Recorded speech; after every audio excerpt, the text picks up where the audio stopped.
with a barrage of hits and homers quickly. Because, well, first nobody expects much. Then the guy usually wakes up a couple of weeks later and says, uh-oh, guess where I am? And then they generally turn into more recognizable rookies after that. So, how will the Glenn Wilson story be written?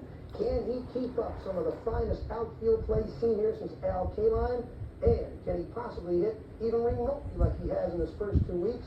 A .458 average with home runs and clutch hits. When I talked to him Thursday, Glenn was a laid-back but still starry-eyed Texan. Is this a classic example of, give me a chance, let me show you what I can do, and the guy comes through? I hope so. It's what I was thinking, before I got called up and everything. I was saying that in my own mind, give me a chance, let me show you what I can do, and the opportunity arose, and things are happening. I never expected to be this good, but things are falling into place so far. You didn't, huh? You didn't think you could burst on the scene and go 7 for 16 and win games the way you have? I didn't expect that, I just wanted an opportunity to play. I had the feeling I could play good defense, I didn't know how I would hit.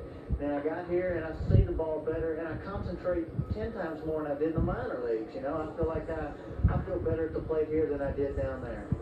So what we got a situation here is when somebody else comes back off the injured reserve, looks like you want a position. They really got to keep you in there, don't they? I hope so. Whatever Sparky says goes. He knows I'm still young, and that he's going to bring me along slowly. But if I keep performing, I think that I have a shot at winning me a job. And I feel comfortable with the situation I'm in. So going back to the minors is the last thing on your mind, in other words?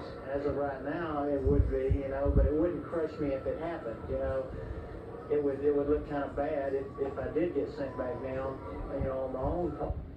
So then they could only say that I didn't do the job, but that would be if I had a downfall after this point right now. You used to be a third baseman. Now you're an outfielder. What happened? All right, I went to Southern League in Double-A baseball after I was drafted.